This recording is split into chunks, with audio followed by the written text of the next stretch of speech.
स्वः तत्सवितुर्वरेण्यं भर्गो देवस्य धीमहि धियो यो नः प्रचोदयात्। ओम शांति शांति शांति। नमस्कार। आज मैं आपके सामने महर्षि याज्ञवल्क्य और उनकी धर्मपत्नी, जो बहुत ही आध्यात्मिक प्रवृत्ति की औरत थी, उनके बीच हुआ संवाद जो है सुनाने जा रहा हूँ। हे प्रिय पाठकों, इस भारत भूमि पर बड़े बड़े विद्वान हो गए हैं और होते जाएंगे। कुछ काल बीच में तमोगुण छा गया था और उसकी अंधियारी रात्रि विषे ब्रह्म विद्या महारानी, जो पूर्व काल के महर्षियों के हृदय में उत्पन्न हुई थी, सोती रही। अब इस अंग्रेजी धर्मयुक्त राज्य में सुषुप्ति अवस्था से उठकर चारों ओर देख रही है और उनके चेहरे का प्रकाश सूर्य की तरह फैल रहा है, जिस करके इदानी काल के विद्वान अपने में ही अपने सच्चिदानंद रूप को देख रहे हैं और अपने ही चेतन स्वरूप को पाकर उनके रज तम से उत्पन्न हुए राग द्वेष ऐसे त्रिभाव को प्राप्त भये हैं, जैसे रवि के उदय होते ही नक्षत्रगण तिमिरता को प्राप्त हो जाता है। इस ग्रंथ रूपी सागर विषय षट शास्त्रों की तरंगें अपनी अद्भुत शोभा दिखा रही हैं। जो मुमुक्षुजन इसके तट पर खड़े होकर उन लहरों के उमंग को यदि एक बार भी देखेंगे तो वह अवश्य प्रसन्नचित्त होकर ऐसे सागर में प्रतिदिन स्नान करके आनंद को प्राप्त होते रहेंगे और शरीर त्यागने के पश्चात आवागमन से रहित होकर परम धाम को सिधारेंगे। 800 साल तक भारत गुलाम रहा है। मुस्लिम शासकों ने शासन किया। लगभग 250 साल जो है अंग्रेजों ने शासन किया। दोनों ने हिंदू धर्म को नष्ट करने की अथक प्रयत्न किए।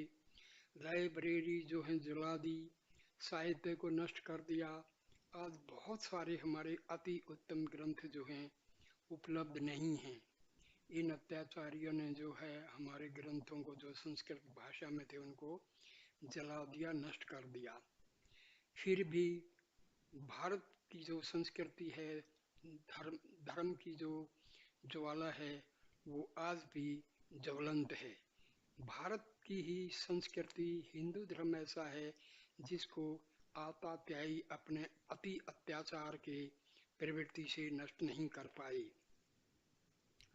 तो मैं संवाद जो हूँ शुरू करता हूँ। ओम याज्ञवल्क्य और मैत्रेयी संवाद। एक सघन वन है। देखो, ये जो उपनिषदों की भाषा है ना, ये थोड़ी सी अलंकारिक है। मतलब जो असली चीज है उसको थोड़ा सा एक उदाहरण रूप में पेश किया जाता है, उसको थोड़ा सा इंटरेस्टिंग बनाने के लिए, आसान बनाने के लिए। एक सघन वन है जिसमें हरे भरे वृक्ष जमे हैं। उनकी शाखों पर रंग बिरंगी छोटी छोटी चिड़िया अपने सुरीले शब्दों से ईश्वर का गुणानुवाद प्रातः और सायंकाल समय आनंद पूर्वक कर रही हैं। श्री महारानी पवित्र पावनी कलिंद लहरिणी गंगा जी मंद मंद गति से उसके बीच में होकर बह रही हैं, जिसके समीप एक सुहावनी कुटी वृक्ष की लता से ललित हो रही है। मृगादि नीडर होकर कुलेल कर रहे हैं और थोड़ी दूर पर ऋषियों के पुत्र पुत्री और शिष्यगण अपनी अपनी कुटियों में उच्च स्वर से अग्नि पूजन हवनादि कर रहे हैं। यह स्थान सद्गुण करके सुशोभित दिखाई दे रहा है। एक कुटी के अंदर एक स्त्री और एक पुरुष विराजमान है। जो ऋषियों के आश्रम होते थे वो नदी किनारे होते थे, क्योंकि पानी की तो आवश्यकता है और पानी का जो स्रोत होता है ना, वहाँ पर शांति भी रहती है, क्योंकि वहाँ पेड़ भी होते हैं नेचुरली। जहाँ पानी होगा तो पेड़ भी होंगे। स्त्री के चंद्रमुखी चेहरे से मालूम होता है कि वह सतोगुणी अवतार है और सारा शरीर शुद्ध सत्व गुण का बना हुआ है। शांति मुखारविंद पर छा रही है। पुरुष भी अपने रंग रूप में अद्वितीय है। सूर्य की सी कांति मुंह पर झलक रही है। सत्यचित आनंद जो ब्रह्म का स्वरूप है सारे चेहरे पर विराजमान है। तपोबल का प्रकाश दमक रहा है। दोनों एक मृगचरम कोसा संयुक्त आसन पर बैठकर नित्य कर्म संध्या आदि करके चले आ रहे हैं। कुछ थोड़ी रात्रि हो गई है। सुनसान चारों तरफ छा गया है। चांदनी अपनी चमक दिखा रही है। किरणें चारों तरफ बिखर गई हैं। मंद मंद सुगंध पवन चल रही है। देखिए, ऋषियों का एक तरीका था। वो उस चीज को ऐसे ढंग से पेश करते हैं जैसे आप उसको आंखों से देख रहे हैं। आनंद की वर्षा हो रही है। ये दोनों स्त्री और पुरुष अपने चित्त में अखंड ब्रह्माकार वृत्ति को धारण किए हुए चुपचाप चले आ रहे हैं। देखिए, वृत्तियां क्या होती हैं? ये स्टेट ऑफ आवर माइंड होता है। मतलब कभी आदमी उदास है, कभी खुश है, कभी बहुत ही प्रफुल्लित है, तो ये सब हमारी। और जब वो बिल्कुल परमात्मा के ध्यान में डूब जाता है उसको ब्रह्माकार व्यक्ति कहते हैं। कुछ दूर जाकर एक सपट शिला पर गंगा के निकट बैठ गए, पत्थर पर, और चंद्र किरण जो शुद्ध जल के तरंगों में पड़कर एक अलौकिक लीला दिखा रही थी उसकी ओर देखने लगे। हे पाठक जनों, आपको इतनी दूर लाकर अनाम के नाम से संयुक्त करके बताता हूँ कि ये महात्मा याज्ञवल्क्य और उनकी लघु पत्नी श्रीमती मैत्री देवी हैं। उनके परस्पर जो संवाद उसमें हुआ है नीचे लिखते हैं। लघु पत्नी का मतलब महर्षि याज्ञवल्क्य की दो पत्नियां थी। ठीक है, इनमें से एक मैत्री थी, एक कात्यायनी थी। मैत्री जो थी वो ज्यादा ही स्पिरिचुअल में उनका ध्यान था, और कात्यायनी जो थी वो अपना नॉर्मल, वो मतलब सत्वगुण रजस भी शामिल था, लेकिन ये बिल्कुल साध्वी प्रकृति की थी मैत्री। अब मैत्रेयी अपने पति से पूछ रही, हे प्राणनाथ, यह जगत क्या है और कैसा प्रतीत होता है? अब याज्ञवल्क्य जवाब देते हैं, हे प्रिय, यह जगत सत असत से विलक्षण आश्चर्यवत दिखाई देता है। किसी ज्ञानी को तो यह संसार ब्रह्म रूप दिखता है, क्योंकि यह सत्य परमात्मा अधिष्ठान के आश्रय है। आश्रित वस्तु अधिष्ठान से पृथक कोई सत्ता नहीं रखती, वह अधिष्ठान रूप ही प्रतीत होती है। जैसे कपड़ा सूत के आश्रय होने से सूत रूप ही है, सूत से अलग करके देखा जावे तो कपड़े का कहीं पता नहीं। इसी तरह से ब्रह्म सत्ता से संसार अलग करके देखा जाए तो इसका भी कहीं पता नहीं है। जब ऐसा यह ब्रह्म रूप संसार है तो ये आनंद रूप है। तुम इस समय कैसे आनंद को प्राप्त हो? चंद्रमा अपनी किरणों से तप्त भूमि को शीतल कर रहा है। इसका प्रकाश हृदय के तमोगुण को दबा करके हमारे तुम्हारे अंतःकरण विशिष्ट चैतन्य को प्रफुल्लित कर रहा है।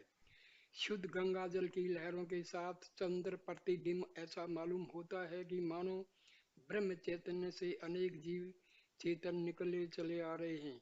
ऊपर दृष्टि उठाकर देखो तो तारे गुणों का छत्तर लगा है, मानो किसी ने धान के लावे ऊपर को फेंक दिए हैं और वे आकाश में अनाश्रित खड़े हैं। रात्रि ऐसी सुनसान प्रतीत होती है कि मानो इसने शांति रस धारण करके अपनी निर्विकल्प समाधि में स्थित है। तुम दृष्टा होकर अलौकिक दृश्य को देख रही हो। अब बताओ कि क्या तुम्हारा मन भ्रमर होकर इस दृश्य के अधिष्ठान चेतन ब्रह्म में नहीं लग रहा है? हे चंद्रवदनी, ऐसी आनंद कंद की वृत्ति का धारण पवन रहित शुद्ध जल है, क्योंकि शुद्ध और शांत होने के कारण इस जल में हर तरफ चंद्र का प्रतिबिंब दिखाई दे रहा है और इसको देखकर आनंद आनंदित हो जाता है। तुमको याद होगा कि एक बार वर्षा काल में भी हम तुम दोनों यहाँ आए थे और इसी स्थान पर बैठे थे, पर उस समय यह आनंद नहीं मिला था। कारण इसका यह है कि वर्षा ऋतु में जल मिट्टी कूड़ा आदि से मिलकर मैला हो जाता है उसमें चंद्रमा का प्रतिबिंब दिखाई नहीं देता है। जब वर्षा काल व्यतीत हो जाता है और शरद ऋतु आती है तब पानी से मिला हुआ गर्द गुब्बार नीचे बैठ जाता है और जल निर्मल हो जाता है और वायु की गति मंद हो जाती है। तब चंद्रमा का प्रतिबिंब यथार्थ दिखाई देने लगता है। हे मैत्री, इसी प्रकार पुरुष के अंतःकरण रूपी नदी, देखिए, जैसे पानी में मिट्टी घुली हुई है, हाँ, मटेला पानी है, तो उसमें हम कोई चीज देखना चाहें तो वो दिखाई नहीं देगी। शुद्ध पानी है जिसकी मिट्टी नहीं है, उसमें हम नीचे तली में कोई चीज पड़ी हुई है वो साफ दिखाई देगी। इसी प्रकार जब हमारा अंतर्मन जो है पवित्र हो जाता है तभी हम भगवान की और आत्मा को जो है देख पाते हैं। जब तक हमारे मानसिकता जो है कलुषित है, दुर्भावनाओं से भरी हुई है, तो हम आत्मा के दर्शन नहीं कर पाते हैं। देखो कितना अच्छा उदाहरण दिया है। इसी प्रकार पुरुष के अंतःकरण रूपी नदी जब तक मल विक्षेप और आवरण रूपी गर्द गुब्बार से भरी है, मतलब गंदे विचार हैं, दुर्भावनाएं हैं, बैर विरोध है, लोभ मोह, ये सब क्रोध, सब ये गंध हैं। ये मिट्टी की तरह जैसे पानी गंदा होता है, ये लोभ मोह घृणा नफरत दुश्मनी, ये जो हैं हमारे मन को अपवित्र कर दें, गंदा कर देते हैं। तब तक उसमें अपने अधिष्ठान चेतन रूपी चंद्रमा का प्रतिबिंब नहीं दिखा देता। कहने का मतलब यह, जब हमारा मन गंदा है तो आत्मा को हम नहीं देख पाते हैं। मगर जब अंतःकरण शुद्ध और विषय वासना वृत्ति की निवृत्ति हो जाती है तब वह अपने स्वरूप को यथार्थ देखने लगता है। यदि पुरुष चाहे कि मैं अपने यथार्थ स्वरूप चेतन को अपने में देखूं तो उसको चाहिए कि वेद विहित निष्काम कर्म करके वह अपने अंतःकरण को शुद्ध करे और फिर अपने इष्ट देव की उपासना करके अपनी वृत्तियों को शांत करे, अर्थात उठने न देवे। क्योंकि जैसे शुद्ध जल विषय जो सूर्य या चंद्रमा का प्रतिबिंब पड़ता है वह वायु के वेग से जल में हलचल किया करता है और इसी कारण वह प्रतिबिंब कटाकुटा सा प्रतीत होता है, ठीक ठीक जैसा है वैसा नहीं दिखाई देता है। इसी तरह से जब तक शुद्धाशुद्ध कामना की वृत्ति की शांति नहीं होती है तब तक यथार्थ स्वरूप अपने चेतनात्मा का हृदय रूपी जल में नहीं दिखाई देता है, छिन्न परिच्छिन्न सा दिखाई पड़ता है। परंतु जब शुद्ध चित्त होकर वासना रहित होता है तब चेतन का प्रतिबिंब उसमें दिखाई देने लगता है और वह पुरुष अपने अलौकिक रूप को अपने में देखकर और आश्चर्य को प्राप्त होकर आनंद के समुद्र में मगन हो जाता है। और फिर जब सर्वप्रिय ब्रह्मनिष्ठ गुरु का दर्शन होता है और वह उपदेश करता है कि जो तुम अपने में अकथनीय चेतन ब्रह्म का स्वरूप चंद्र बिंब देखता है सो तू ही है और यही तेरा स्वरूप सच्चिदानंद है, यही तेरा रूप बाहर भीतर सब में दिखाई देता है। तेरे से इतर, इतर का मतलब दूसरा कोई वस्तु नहीं है। जिसमें पुरुष को ऐसा बोध होता है उसका चेहरा खिल उठता है क्योंकि वह अखंड आत्म सुख को अपने में ही प्राप्त होता है।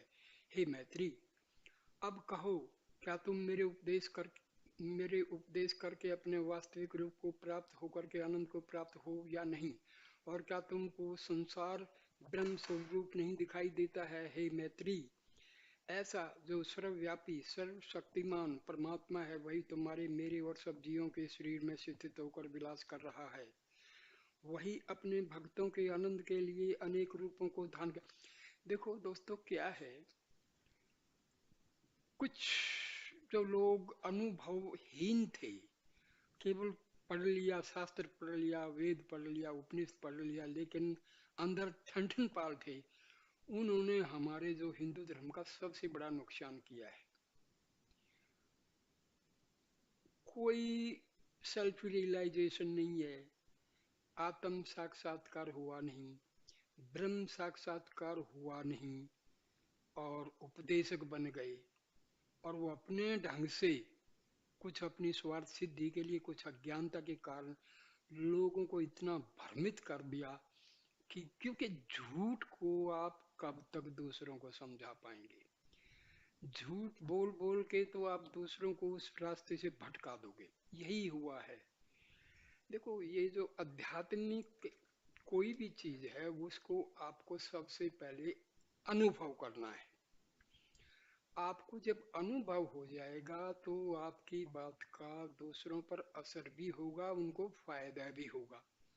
लेकिन देखो, टीवी में आते हैं, वो कथा करते हैं, उनको ज्यादातर को तो कुछ अपना स्वाल अनुभव कुछ है नहीं, कोई एक्सपीरियंस है नहीं। वो किताब में पढ़ के बता दिया, वो नहीं भाई, थोड़ा अनुभव है तो दूसरों को फायदा होता है, अदरवाइज तो कोई फायदा नहीं। तो चक्कर ये है। पहले क्या है कि औरत जो है गायत्री मंत्र नहीं कर पाएगी, केवल ब्राह्मण ही गायत्री मंत्र पढ़े। अरे भाई ये क्या है, हर मानव बराबर है, क्या इसमें ब्राह्मण क्या क्षत्रिय क्या शूद्र, मतलब बेहुदा बातें हैं ये। हर इंसान की आत्मा उतनी ही पवित्र है, अजन्मा, अजर, अमर है, सर्वव्यापी है, सर्वशक्तिशाली है, सर्वज है। चाहे वो ब्राह्मण है, चाहे वो अक्षत्रिय है, चाहे शूद्र है, चाहे वैश्य है, सब बराबर हैं भाई। ये क्यों भेद किए? ये हमारे जो मतलब अनुभवहीन जो है ना, इन्होंने सत्यानाश किया है। मंदिर में जाओ ये नहीं आएगा, अछूत हैं ये। अरे मेरे भाई, परमात्मा के घर में कोई अछूत नहीं है भाई। अरे आपके अंदर आत्मा है, वो सबकी बराबर है। वो कहते हैं सबकी बराबर है, लेकिन आपने उनके बर्तन को, पानी को छू दिया तो बस जी। तो क्या है, ये अनुभवहीनता है, ये अज्ञानता है। हर इंसान को हमें बराबर समझना है। तो आगे सुनिए। कहीं कहीं वह स्त्री के शरीर में होकर स्त्री रूप से प्रकट है, कहीं मनुष्य, कहीं आत्मा। ना स्त्री है ना पुरुष है भाई, आत्मा तो आत्मा है। अब हवा क्या है, ये क्या मनुष्य है, क्या औरत है? कुछ नहीं है भाई। पानी, ना ये कोई स्त्रीलिंग है ना पुल्लिंग है।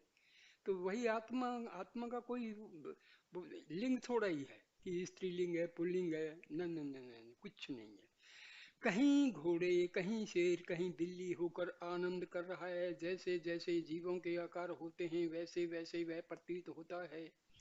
जैसे गला हुआ रांग घोड़े के आकार के सांचे में डालने से घोड़ा सा, हाथी के आकार के सांचे में डालने से हाथी सा, मनुष्य के आकार के सांचे में ढालने से मनुष्य सा प्रतीत होता है। परंतु आकार से अलग करके देखो तो रांग ज्यों का त्यों एक रूप से स्थित है। जो वास्तविक रूप रांगे का सांचे में पड़ने के पहले था, वही सांचे में पड़ने के पीछे भी रहा। इसी प्रकार चैतन्य आत्मा सब शरीरों में स्थित होता हुआ, उनके स्वभावादि धर्मों से युक्त होता हुआ भी ज्यों का त्यों एक रस स्थिर रहता है और अपने स्वरूप से कभी चित्त नहीं होता है। जैसे कोई चतुर पुरुष अपने मित्र गणों के आह्लाद के निमित्त स्त्री के रूप का स्वांग रचता है और हाव भाव कटाक्ष दिखाकर उनको खुश करता है, मगर अपने स्वरूप को भूलता नहीं है।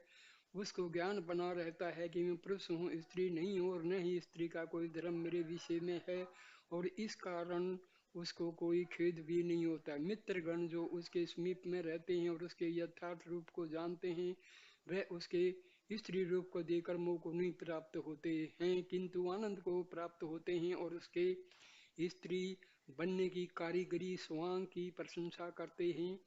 मगर जो अज्ञानी पुरुष उसके यथार्थ स्वरूप को नहीं जानते हैं और उससे दूर हैं, वे कामना के वश होकर मन के अनेक संकल्प विकल्प करके दुख उठाते हैं। इसी प्रकार हे प्रिय मैत्री,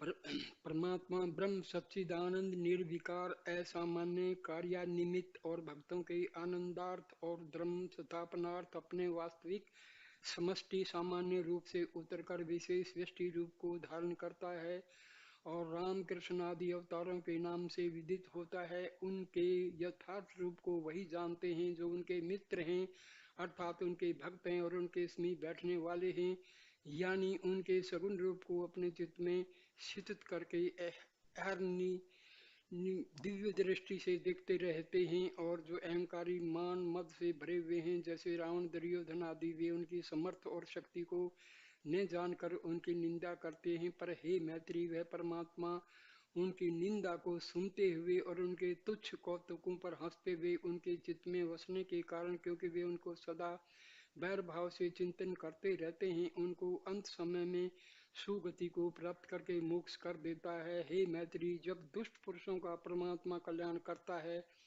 तब जो उसके भक्त हैं और उसमें रमण क्रिया करते हैं और उसके गुणानुवाद को श्रवण करते हैं, तो वे यदि जीते ही जी ब्रह्म रूप हो जाएं, ब्रह्मविद भवती, और शरीर पात होने पर आवागमन से रहित होकर ब्रह्म में इस तरह से लीन हो जावें जैसे पानी में पानी, अग्नि में अग्नि, तो इसमें असंभव क्या है।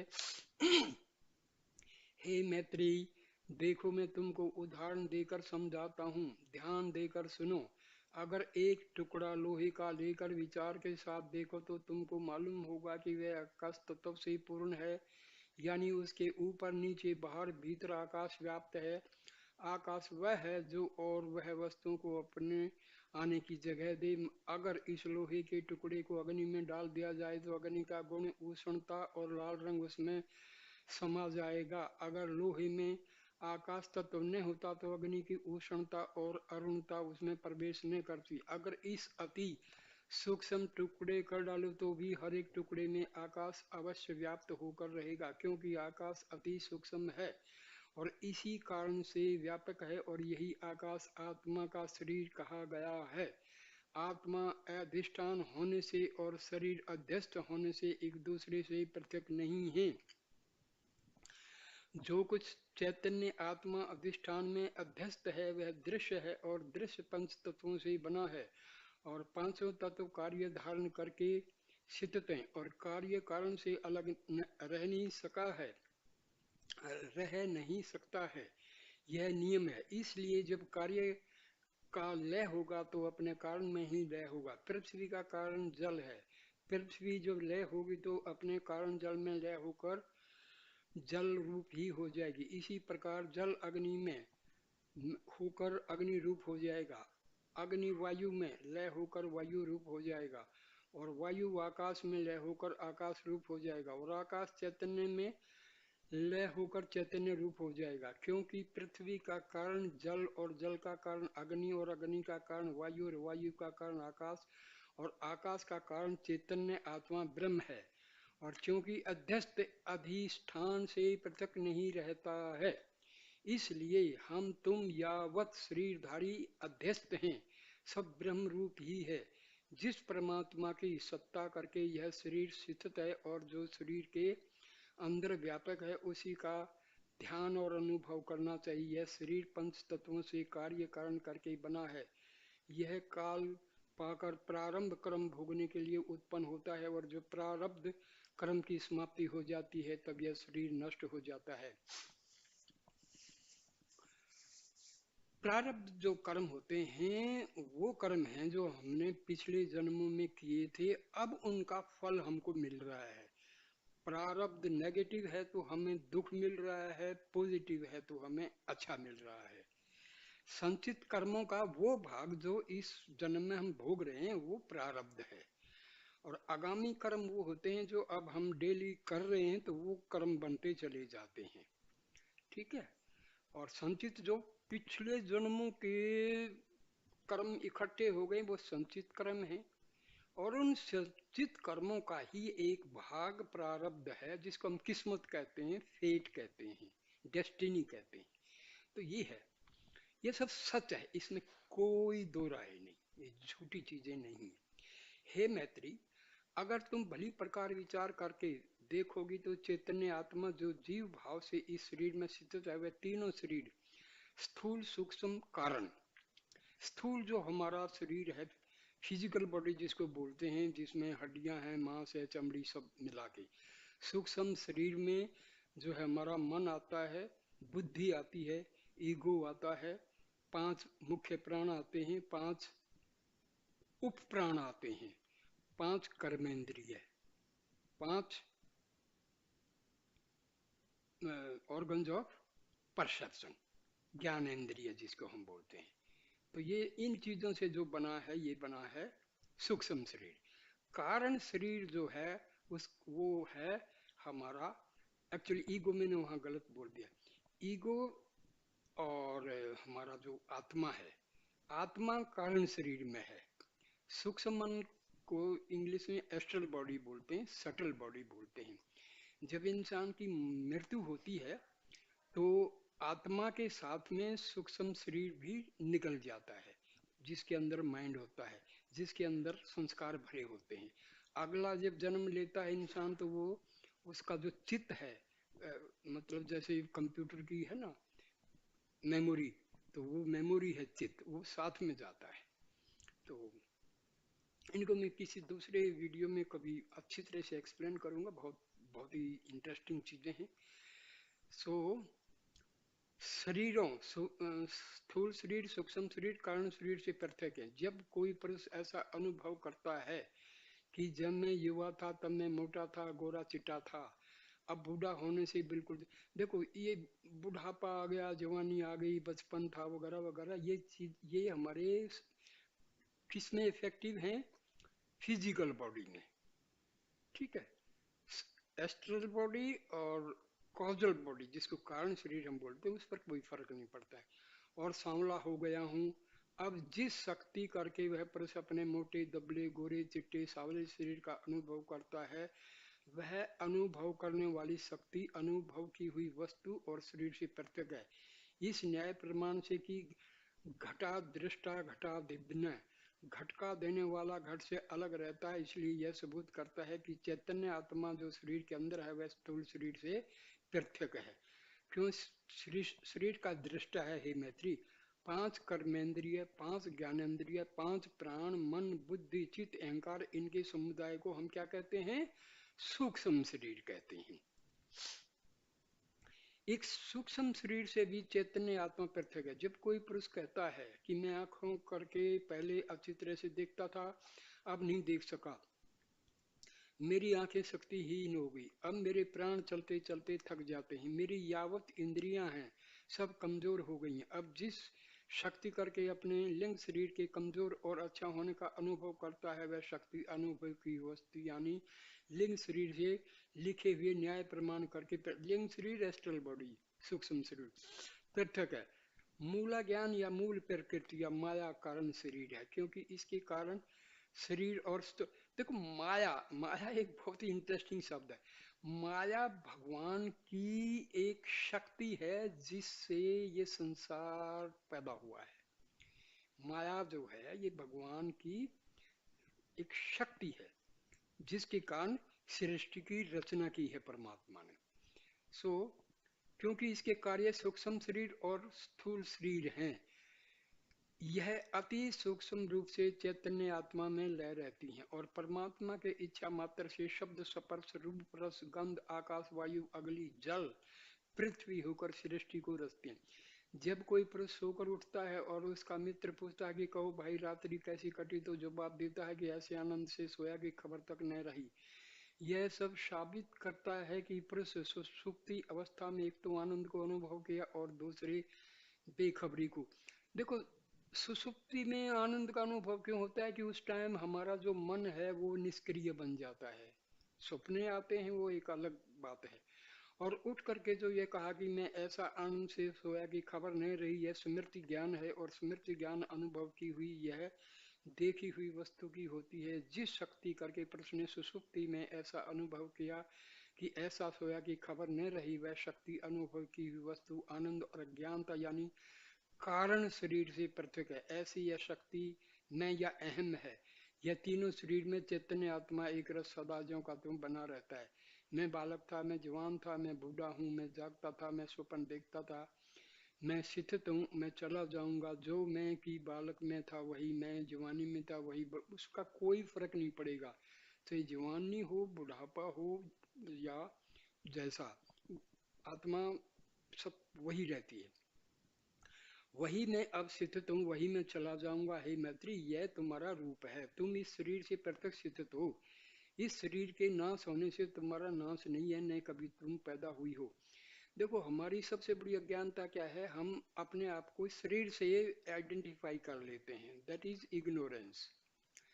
ने कभी तुम मरोगी, अविनाशी होने के कारण तुम अभय हो, तुम्हारा ही रूप सब में होने से सब भी तुमसे भय रहित है। जो अभय होता है वह शोक रहित होता है, और जो शोक रहित होता है वह आनंद स्वरूप होता है, और जो आनंद स्वरूप होता है वही ब्रह्म है। इसलिए तुम ब्रह्म रूप हो, और ऐसे ही मैं भी ब्रह्म स्वरूप हूँ, और इत्र जीव भी ब्रह्म रूपी हैं। केवल इतना भेद है कि हम तुम ज्ञान करके अपने वास्तविक रूप को जानते हैं, और वे अज्ञान करके अपने वास्तविक रूप को नहीं जानते हैं। साधु, संत, ऋषि, महर्षियों में आम आदमी में यही फर्क है। वो जानते हैं कि हम ब्रह्म स्वरूप हैं, हम जानते नहीं हैं। हे मैत्री, ज्ञान का साधन विवेक, वैराग्य, सठ संपत्ति और मुमुक्षुता है, और यह वृत्तियां उस वक्त उदय होती हैं जब सतोगुण वृद्धि को प्राप्त होता है और रजोगुण और तमोगुण लय रहते हैं। दुख का कारण रजोगुण और तमोगुण हैं। रजोगुण का परिणाम कामना है। कामना अनेक प्रकार की होती है, परंतु तीन का मना अति प्रबल है: स्त्री की कामना, धन की कामना और पृथ्वी की कामना। जब किसी पुरुष को स्त्री कामना उठती है तो वह अनेक प्रकार के उपद्रव करने लगता है, प्रतिष्ठा, धन, धर्म सब खो बैठता है, और काम के बाण से घायल होकर अति दुखी होता है, क्योंकि उसके मन की वृत्ति में ऐसा हलचल पड़ जाता है जैसे पवन के झकोर से नदी का जल उथल पुथल जाता है। वह पुरुष जीते जी घोर नरक के दुखों को प्राप्त हो जाता है। जो पुरुष धन की कामना से ग्रसित है वह उसके संचित करने में अहरनिश लालसा फिरा करता है। न उसको खाने पीने के फिकर, न बावला सा फिरा करता है, न उसको खाने पीने की फिकर, न सोने बैठने का ख्याल है। असंख्य वृत्तियां उसके अंतःकरण को हलचल करके रखती हैं, और अगर देव योग से धन नष्ट हो गया तो जीते जी मृत्यु के कष्ट को प्राप्त हो जाता है। जिस पुरुष को पृथ्वी कामना होती है वह संग्राम में जाकर कुटुंब सहित अपने को नाश करा डालता है, जैसे दुर्योधन आदि ने किया। जब तमोगुण प्रबल होता है तब क्रोध से पुरुष भर जाता है, नेत्र उसके देखने में असमर्थ हो जाते हैं, चारों ओर अंधेरा छा जाता है, प्राण घातम कर बैठता है। कौन उसके दुख की सीमा को वर्णन कर सकता है? हे मैत्री, यह रजोगुण और तमोगुण की प्रबलता है। इनके वश में होकर पुरुष को सुख कहाँ? तुम आज जो आनंद को प्राप्त हो, इसका कारण यह है कि तुमने अनेक जन्मों से पुरुषार्थ करके रजोगुण तमोगुण को इतना दबाया कि उनके अंकुर की वृद्धि जाती रही, और उनके लय होने के कारण सतोगुण प्रफुल्लित हो आया। तुम्हारे विषय जो यह शांति दिखाई दे रही है वह सतोगुण का परिणाम है। तुम विषय वासना से रहित हो और निर्वाण पदवी को प्राप्त हो। हे मैत्री, जब पुरुष सतोगुणी व्यवहार करता है, सतोगुणी भोजन करता है, सात्विक दान देता है, सात्विक कर्म करता है और निरंतर सत्य बोला करता है, तब उसका अंतःकरण शुद्ध हो जाता है और ज्ञान उत्पन्न होता है, और ज्ञान उत्पन्न होने के पश्चात श्रोत्रिय ब्रह्मनिष्ठ आचार्य के उपदेश करके वह वास्तविक रूप को प्राप्त होकर शांत हो जाता है। यही जीवन मुक्ति का लक्षण है। हे मैत्री, जो अवताराधिक होते हैं वह वेद विहित कर्मों को उल्लंघन करके वर्तते हैं, उनको कोई कर्म लिप्यमान नहीं होता है, यानी वह कर्म के बंधन में नहीं आते हैं, उनको माया नहीं सताती है, उल्टी माया उनको हाथ जोड़ती है, क्योंकि माया उनके अधीन है, जैसा वे चाहते हैं वैसा ही माया करने लगती है। जब कृष्ण 5 वर्ष के थे तब अपने सखों के सामने बहुत सी सुइयां एक दूसरे के बाद गाड़ देते थे, और हाथियों से जो कि सुइयों के पीछे खड़े रहते थे उनसे कहते थे कि इन सुइयों के नाकों में से निकल जाओ, और सब सूक्ष्म होकर झटपट निकल जाते थे। इस कौतुक को देखकर सब हर्ष को प्राप्त होते थे। एक बार ब्रह्मा जी गौ और गोपालों को लेकर बड़ी दूर किसी खो में चले गए, ऐसा समझ करके कि अगर कृष्ण केवल मनुष्य मात्र है तो मनुष्य पुत्र है तो गौ और गोपालों को उन्हें पाकर रुदन करेगा, और बगैर उनके गोकुल को कैसे जाएगा। ब्रह्मा की अज्ञानता को देखकर कृष्ण मन ही मन बहुत हंसे, और माया ने उनकी इच्छा को जानकर वैसे ही और उतनी ही गौ गोपाल रच दिए, और कृष्ण सबके साथ गोकुल को सायंकाल चल दिए। यह कौतुक देखकर ब्रह्मा आश्चर्य को प्राप्त हुआ और मन ही मन प्रणाम करके ब्रह्मलोक को चला गया। हे मैत्री, जितने अवतार होते हैं वे ब्रह्म रूप ही होते हैं, और माया ब्रह्म के आश्रित न होने से उनके इच्छा अनुसार सब कार्य करती है। जैसे राजा के नौकर राजा के इच्छा अनुसार ही सब कार्य करते हैं। हे मैत्री, जब माया यह देखती है कि परमात्मा कई अवतार लेना चाहता है तो पेशतर उसके उतरने के ऐसा सुंदर अद्वितीय शरीर बना रखती है कि आते ही उसमें अलौकिक अनिर्वचनीय सामर्थ्यता दिखाई देने लगती है और इस देश भर में चारों तरफ हर्ष की सामग्री दृष्टि आने लगती है। हे मैत्री, जीवन मुक्त पुरुष वही है जो योग बल करके ऐसा शक्तिमान हो जाए जैसा कि ईश्वर है। मैत्री, हे प्रभु, आपने संसार को ब्रह्म रूप बताया, तो ब्रह्म तो निराकार है और संसार साकार है, निराकार साकार कैसे हो सकता है? बहुत ही कठिन सवाल है। आदि शंकराचार्य ने कहा है कि जो संसार है ये मिथ्या है और ब्रह्म ही सत्य है। ब्रह्म सत्य, जगत मिथ्या, ये कहा है, क्योंकि इस जगत की उत्पत्ति ब्रह्म से होती है। तो याज्ञवल्क्य इसका जवाब देते हैं, हे प्रिय मैत्री, जैसे ब्रह्म अनादि है वैसे माया भी अनादि, क्योंकि माया ब्रह्म की शक्ति है। किसी ऋषि मुनि देव दैत्य को आज तक पता नहीं लगा कि माया कब से है। जब महाप्रलय होता है, यानी यह दृश्यमान संसार नहीं रहता है, तब वे तत्व जिन करके यह संसार दिखाई दे रहा है परमाणु रूप से ब्रह्म विशेष स्थित रहते हैं और जीव भी लय रहते हैं। फिर जब जीव, भाई मैं एक एग्जांपल देता हूं। अब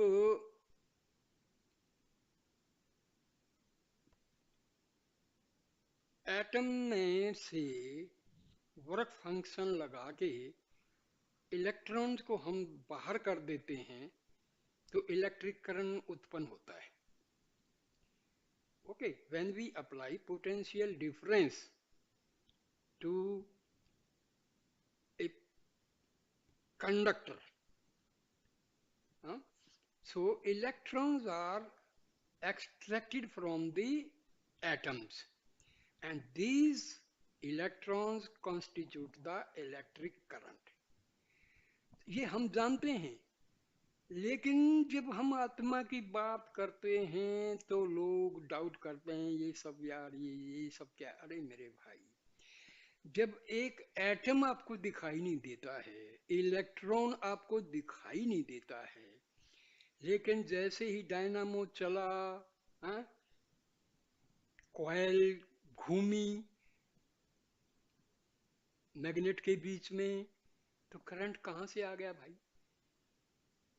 इनविजिबल है ना, एटम भी विजिबल है, इनविजिबल है, इलेक्ट्रॉन भी इनविजिबल है, लेकिन उस इलेक्ट्रिक से हम बल्ब जलाते हैं, रेडियो सुनते हैं, टीवी देखते हैं, तो उसका प्रकट हो गई ना कि हाँ भी है कोई सत्ता। यही चीज ब्रह्म है, यही चीज आत्मा है। ये सब एनर्जी है, ऊर्जा है, शक्ति है, पावर है। इनविजिबल जरूर है। जितनी चीज संसार में छोटी होती है उतनी ही शक्तिशाली होती है। देखो, मॉलिक्यूल से एटम, एटम से छोटा छोटा छोटा करके इलेक्ट्रॉन, इलेक्ट्रॉन जो है वो छोटा सा छोटा रूप है एक एटम का, लेकिन शक्तिशाली है, बिजली दे रहा है। तो यही चीजें मतलब हमें साइंस से भी जरा समझने की कोशिश करनी चाहिए।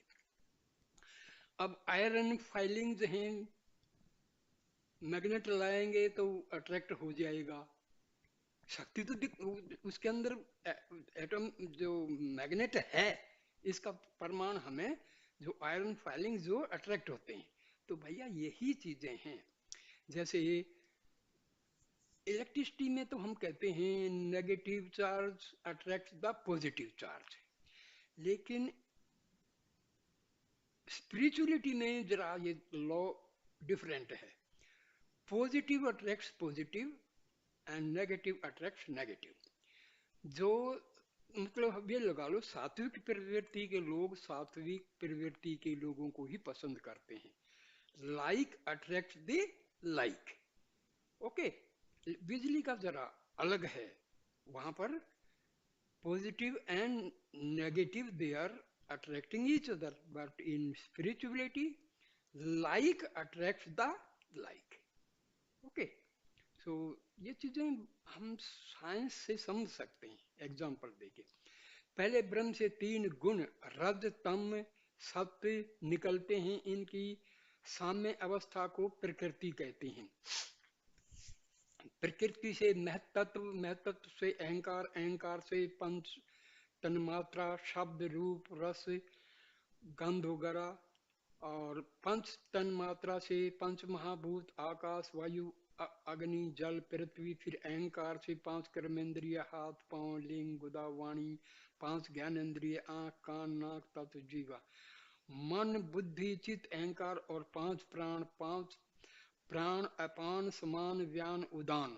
और इन सब के समुदाय से देखो, ये प्राण का अलग अलग काम है। कोई प्राण जो है हमारा एक्सक्रीशन में काम दे रहा है, कोई डाइजेशन में काम दे रहा है, कोई एसिमिलेशन में काम दे रहा है, कोई जब मौत होती है तो ये उदान ऊपर की तरफ प्राण को ले, ये अलग अलग काम है। और पूरे शरीर का जो है एक सामंजस्य रखना है, ये समान प्राण का कार्य है। किसी कार्य के करने में असमर्थ है, परंतु जो परमात्मा सच्चिदानंद इन विशेष सामान्य रूप से उतरकर विशेष रूप को धारण करता है, तब वे उसकी शक्ति से शक्तिमान होकर कार्य के करने में समर्थ हो जाते हैं। हे मैत्री, जब तत्व तमोगुण प्रधान होते हैं, यानी सत्य रज बहुत कम और तम बहुत ज्यादा, तब पहाड़ पत्थर वृक्ष आदि की सृष्टि रहती है। जब रज और तम अधिक होते हैं और सत्य न्यून होता है, तब कीड़े मकोड़े घोड़े हाथी बैल गधा पशु आदि जीव होते हैं। और जब सत्य बढ़ने लगता है तब मनुष्य की सृष्टि होती है। और जब सत्य प्रधान होता है और रजोगुण तमोगुण न्यून होते हैं, तब देवताओं की सृष्टि होती है। हे मैत्री, न्यूनाधिक नीच ऊंच अवस्था प्रकृति की होती है, आत्मा की नहीं। आत्मा सामान्य रूप से व्यापक होकर के सारे ब्रह्मांड भर में स्थित हैं। जिस शरीर में तमोगुण प्रधान है उसमें आत्मा होते हुए भी न होने के कारण प्रतीत होता है, और जिस शरीर में रजोगुण प्रधान है उसमें आत्मा तमोगुण प्रधान शरीर की अपेक्षा विशेष प्रतीत होता है, और जिस शरीर में तम सतोगुण प्रधान होता है उसमें आत्मा बहुत विशेष अंश को प्राप्त होकर भासता है। हे मैत्री, वृक्ष आदि तमोगुण प्रधान है, इस कारण आत्मा भी इसमें सामान्य रूप से स्थित है, और इसी हेतु करके वृक्ष आदि पूजनीय नहीं है। बैल गाय घोड़ा हाथी पशु पक्षी आदि के शरीर रजोगुण प्रधान है, इनमें आत्मा कुछ कुछ विशेष अंश करके प्रतीत होता है, क्योंकि तमोगुण की अपेक्षा रजोगुण अधिक शुद्ध है। मनुष्यों में शूद्र के शरीर विषय रज तम दोनों प्रधान है, इस कारण शूद्र वृक्ष आदि से श्रेष्ठ है। वैश्य का शरीर रजोगुण प्रधान है, इस कारण उसमें आत्मा विशेष अंश करके शूद्र की अपेक्षा प्रतीत होता है। इसी हेतु से वैश्य शूद्र की अपेक्षा श्रेष्ठ है। अक्षत्रिय के शरीर में आत्मा और भी विशेष, हमारे ऋषियों ने जो अक्षत्रिय वैश्य ब्राह्मण जो पाया वो इंसान के कर्म के अनुसार किया था। ये नहीं कि ब्राह्मण के घर हो गया तो ब्राह्मण हो गया, अक्षत्रिय के घर हो गया तो नहीं, नहीं, ये नहीं था। जो जैसा जिसकी योग्यता थी उसके अनुसार ये कहा गया था। इसको लोगों ने गलत समझ लिया। आज मनु को जो है लोग गालियां देते हैं, लोग मनुवादी ये पता नहीं क्या क्या बोलते हैं, वो समझते तो है नहीं। आदमी जो प्रोफेशन करता, अब एक टीचर है तो उसको टीचर ना कह के क्या कहोगे भाई, हवलदार कहोगे। तो ये तो वही बात है ना, अज्ञानता ने सब समाज के अंदर इतना वैमनस्य पैदा कर दिया है, अज्ञानता भरी हुई है।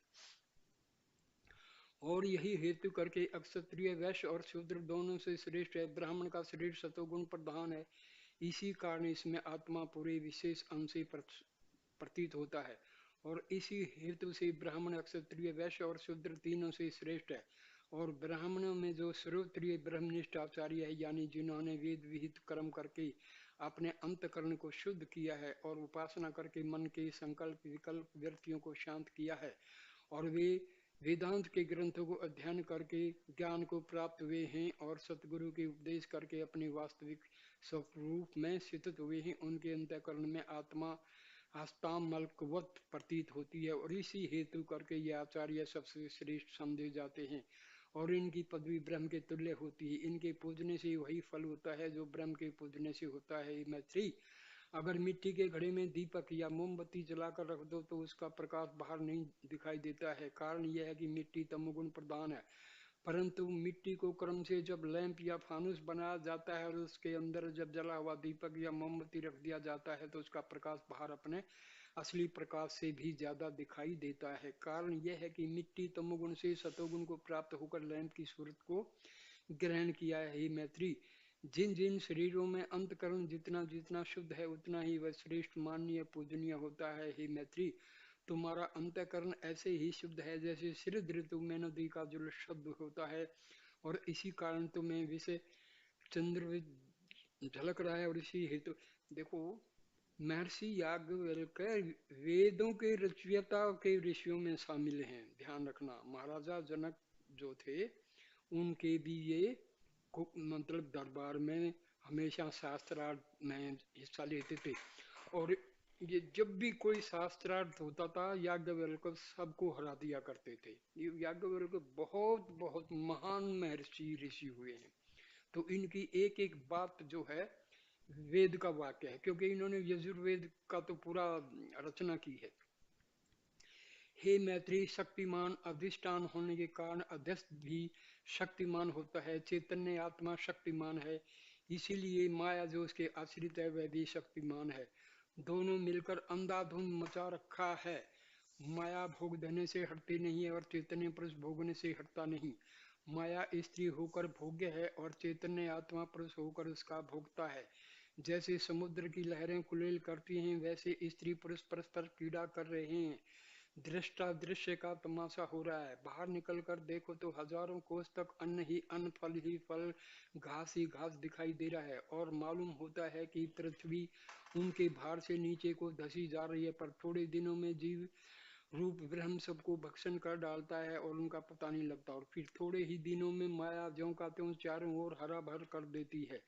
जिधर देखो उधर माया की धूमधाम है। हे मैत्री, माया परमात्मा से यूं कहती है कि हे प्रभु, यद्यपि मैं आपकी अनुचरी और आपके आश्रय हूँ, आपसे कोई अपनी प्रत्यक्ष सत्ता नहीं रखती हूँ, तो भी आपकी शक्ति लेकर अपने रंग रूप में और कार्य के उत्पन्न करने में अद्वितीय और अनिर्वचनीय हूँ।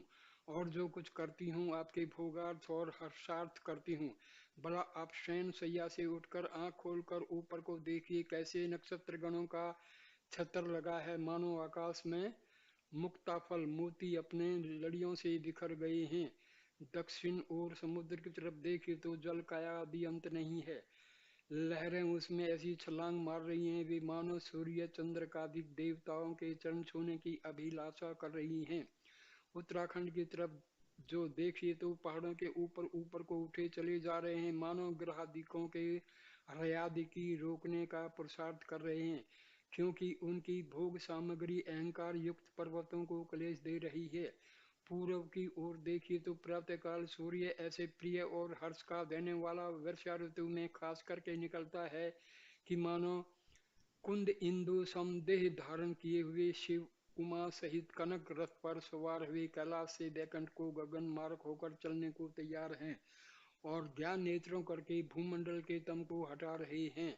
और पश्चिमी दिशा को देखिए तो गोद होली समय ऐसी सुहावनी प्रतीत होता है कि मानो ऋषि पत्नी कनक मुखी पतिव्रता बल के प्रकाश से पृथ्वी को प्रकाश कर रही है, और रात्रि के आवरण करके गिरने से अपनी कुटियों को ऐसे लौटी जाती हैं मानो दामिनी घन विषय दमक का तिरुभाव हो जाता है। या सूर्य भगवान के शुभागमन में पश्चिम के देवता लोग हर्ष में आनकर उनके आतिथ्य सत्कार निमित्त करोड़ों दीप मालिका को प्रकाश कर दिया है। और जब सूर्य देव अर्घ आदि लेकर आगे को गमन करते हैं तो अमृतम ऐसा छा जाता है कि मानो सब देवता समाधि विषय लय भाव को प्राप्त हो गए। और नीचे की तरफ देखिए तो पृथ्वी भूतगण आदिकों से ऐसी सुशोभित हो रही है कि मानो सुशीला स्त्री अनेक प्रकार के भूषणों से भाषित होती हुई और लड़कों वालों से तृप्त होती हुई हरे रंग के मखमली पट धारण किए हुए अपने प्राणपति के ध्यान में मगन हो रही है। माया कहती है, हे स्वामीन, यह मेरी सृष्टि आपके प्रसाद से मुझ करके रची हुई अकथनीय है, और देवता दानव मनुष्य आदि कोई इसके जानने को आज तक सामर्थ्यवान नहीं हुए हैं। मैं पलक भर में नीचे को ऊंच और ऊंच को नीच, पहाड़ को छार और छार को पहाड़ बना सकती हूँ, और यह सामर्थ्य मुझको आपके बल की है। हे मैत्री, परमात्मा बड़ा कृपालु है। जब वह अपने भक्तों को देखता है कि वे अपने को भूल गए हैं और सा अहंकार हो गए हैं, तब उनके दुख की निवृत्ति के लिए अवतार लेकर उपदेश करता है। सुनो, मैं तुमको एक आख्यान सुनाता हूँ। एक समय देवासुर संग्राम हुआ। उस युद्ध में देवताओं की जीत और असुरों की हार हुई। तीन प्रसिद्ध देवता अग्नि, वायु, इंद्र कैलाश पर बैठकर गप मारने लगे और आपस में कहते हैं कि आज मेरे भुज का हाल असुरों को भली प्रकार मालूम हुआ होगा। वह संग्राम के मैदान से ऐसे भागे जैसे वायु दल वायु के वेग से इधर उधर भाग जाते हैं। मेरे शस्त्र उनके शरीर पर ऐसे जोर शोर से पड़ते थे कि मानो लोहार निहाई पर हथौड़े से लोहे को पीट रहा है। अब क्या उनकी शक्ति है कि फिर वे हम लोगों का सामना कर सकें। इस उनके अहंकार को तोड़ने के लिए परमात्मा एक यक्ष का रूप धारण करके उनके सामने थोड़ी दूर पर दिखाई पड़ा, जिसको देखकर उनकी आंखें चकाचौंध हो गई है और आपस में विचार करने लगे कि यह करोड़ों सूर्य के कांति करके सुशोभित पुरुष कौन है। ऐसा कहकर सबों ने अग्नि देवता से कहा कि तुम जाकर जांच करो कि वह कौन है। उसने कहा, तथास्तु, बहुत अच्छा। यह कहकर वह यक्ष के समीप गया और बिना दंड प्रणाम किए हुए काष्ठवत खड़ा हो गया। और यक्ष ने पूछा कि तुम कौन हो। वह गर्व से गर्वित होकर बोला, क्या तुम नहीं जानते हो कि मैं अग्नि देवता हूँ। मेरा नाम वेद में जात वेद है। यक्ष ने पूछा कि तेरे विषय सामर्थ्य क्या है। उसने जवाब दिया कि एक पलक में मैं कुल ब्रह्मांड को भस्म कर सकता हूँ और मेरे बिना कोई देव, धनुष, यक्ष, राक्षस, मुनि, पशु, पक्षी, जीव जंतु, कीड़े मकोड़े, भूत प्रेत, वनस्पति आदि जिंदा नहीं रह सकते हैं। कुल सृष्टि का पालन पोषण करने वाला मैं ही हूँ। तब यक्ष ने हंसकर एक तृण उसके सामने रख दिया और उसकी कुल शक्ति को अपने में खींच करके कहा कि हे अग्निदेव, तुम इस तृण को जला दो। अग्नि देवता अपने को शक्तिहीन पाकर उस तृण के जलाने में असमर्थ होता भया और उसको शर्मिंदा होना पड़ा। तब यक्ष ने कहा कि हे अग्नि देवता, क्या तुम्हारे में गप ही गप था। ब्रह्मांड को कौन कहे, तुम तो एक तृण भी जला नहीं सके। वह चुपचाप लौट गया और वायु और इंद्र देवता सब हाल बयान किया। तब इंद्र देवता ने वायु से कहा कि हे भाई, तुम जाकर दरियाप्त करो कि यह सामने कौन है। वह तथास्तु कहकर चल पड़ा और यक्ष के सामने सा अहंकार खड़ा हो गया। यक्ष ने उससे पूछा कि तुम कौन हो। उसने जवाब दिया कि मैं वायु देवता हूँ, मुझे वेद में मातृश्वा कहते हैं। तब यक्ष ने पूछा कि तेरे विषय क्या हैं, समर्थ हैं। उसने जवाब दिया कि मैं कुल ब्रह्मांड को अक्षण मात्र में उड़ा दे सकता हूँ। मेरे बगैर कोई नहीं रह सकता है। सबका मूलाधार मैं ही हूँ। उस यक्ष ने उसकी शक्ति अपने में खींचकर कहा कि इस तृण को जो तुम्हारे सामने रखा उड़ा दो। वायु देवता अपने को शक्तिहीन पाकर उस तृण के उड़ाने में असमर्थ होता बया। तब यक्ष ने कहा कि भाई, सब तुम्हारी गप कहाँ गई। ब्रह्मांड का उड़ाना दूर के ना रहा, तुम एक तृण भी नहीं उड़ा सके। वह लज्जित होकर वापिस चला गया और सब हाल अग्नि और इंद्र देवता से कहा। इंद्र देवता की बुद्धि यह हाल सुनकर दंग हो गई और वायु और अग्नि देवता से कहने लगे। वह यक्ष की ओर चला, परंतु मार्ग में चिंतन वन करने लगा कि ऐसे कौन देवता है सिवाय ब्रह्म के जो अग्नि और वायु देवता के समर्थ को असमर्थ कर दे। हो न हो यह ब्रह्म है। मन ही मन में प्रणाम करता हुआ चला जाता है। जब यक्ष ने देखा कि इंद्र अहंकार रहित आता है, वह उसी जगह तिरुभाव हो गया और उसी जगह पर उमा देवी सब आभूषणों से आभूषित दिखलाई पड़ी। यक्ष को न देखकर इंद्र अपने मन में खड़ा होकर ग्लानि करने लगा और कहता था कि हाँ, मुझसे तो अग्नि और वायु देवता ही श्रेष्ठ हुए। उन्होंने ब्रह्म का दर्शन पाया, मैं दर्शन से अलभ्य रहा। ऐसे मनन कर रहा था कि इतने में उमा समीप स्थित हो गई। इंद्रराज ने परिक्रमा कर साष्टांग दंडवत करके प्रार्थना किया, हे जगन माता, यह यक्ष कौन था और क्यों दिखलाई पड़ा और क्यों इंद्रिय अगोचर हुआ। उमा ने कहा कि हे प्रिय पुत्र, यह यक्ष ब्रह्म था। जब तुम तीनों को अहंकार से भरा पाया, मन में विचार किया अहंकारी पुरुष नरक को प्राप्त होते हैं, तब तुमको घोर नरक से बचाने के लिए ब्रह्म व्यक्त का रूप धारण करके तुम्हारे समीप प्रकट हुआ था। जो उपदेश तुम लोगों के कल्याणार्थ उसने मुझसे कहा था, उसको मैं तुम्हारे प्रति कहती हूँ। सावधान होकर सुनो। हे इंद्र, ने देवताओं में कोई शक्ति है और न असुरों में। जिसको वह अपनी शक्ति दे देता है वही शक्तिमान हो जाता है और जब अपनी अपनी दी हुई शक्ति देवताओं से निकालकर असुरों में प्रवेश कर देता है तब असुर जीत जाते हैं। और जब देवता हार जाते हैं और जब असुरों की शक्ति खींचकर देवता में डाल देता है तब वह देवता जीत जाते हैं और असुर हार जाते हैं। देवासुर संग्राम में तुम देवता लोग इस कारण जीत गए कि ब्रह्म ने अपनी शक्ति असुरों में से निकालकर तुम लोगों में प्रवेश करा दी थी। करुणा निधान की ऐसी रीति सदा रहती है। हे इंद्रा, तुम स्वतः किसी में शक्ति नहीं है, उसकी ही शक्ति से सब शक्तिमान है। स्थूल और सूक्ष्म आदि शरीर सब मिट्टी के खिलौने की तरह जड़ हैं, वे चैतन्य शक्ति करके चैतन्य हो रहे हैं।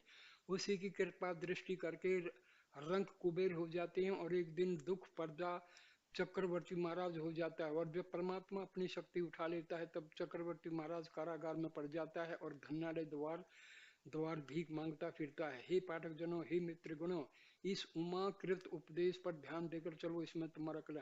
ये मैं दूसरे एक वीडियो में पूरी कहानी मतलब ये कथा सुना चुका हूँ।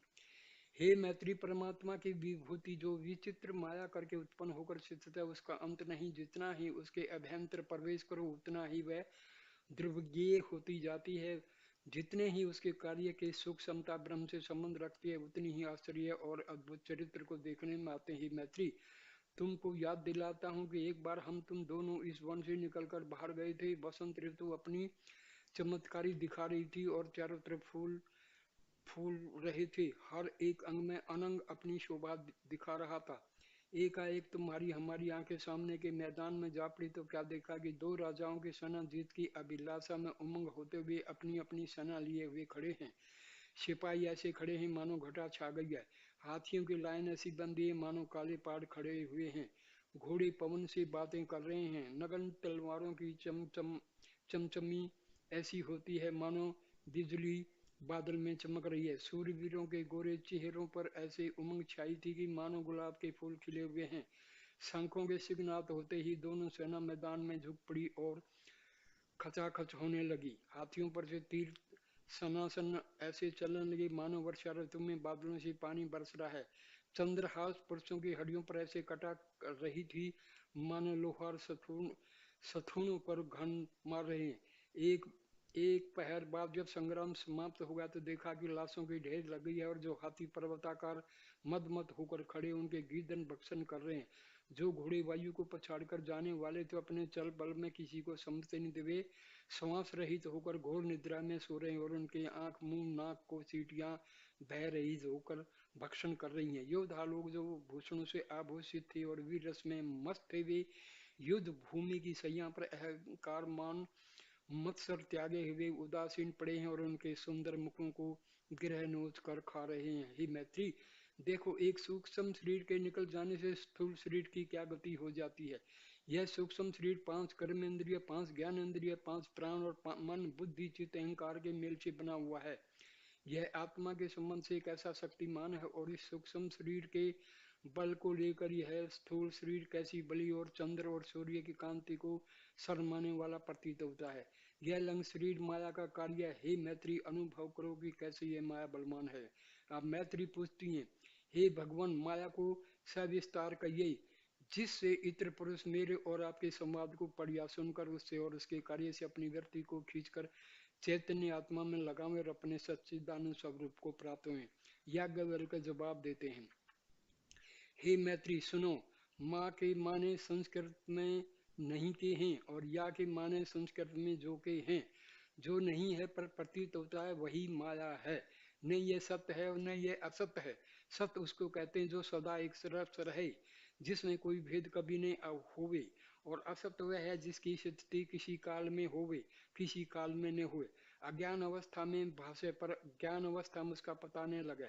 जैसे मृग तृष्णा का जल रेगिस्तान में दूर से दोपहर के समय एक आगे प्रतीत होने लगता है मानो जल का समुद्र भरा पड़ा है। ज्यों ज्यों भ्रांति में पुरुष प्यास करके मिराज जिसको हम बोलते उसके पीछे दौड़ता है, त्यों त्यों वह जल आगे को भागता हुआ जाता है। आखिर को वह पुरुष विकल होकर गिरकर मर जाता है। अब देखो, अगर वह जल सत्य होता तो भागता नहीं, उससे स्नान आदि कार्य सिद्ध होते हैं, पर ऐसा तो होता नहीं है। अगर असत होता तो दिखाई नहीं देता। असत की कोई सत्ता नहीं है पर वह जल दिखाई देता है। इसी से मालूम होता है कि मृग तृष्णा का जल सत असत से विलक्षण है। यही माया है। सब कोई दुख से भागने की इच्छा करते हैं, मगर जब स्त्री के बालक उत्पन्न होता है वे बेचारी उस बालक के साथ मलमूत्र में पड़ी रहती है, उस बालक से भागती नहीं है। यही माया है।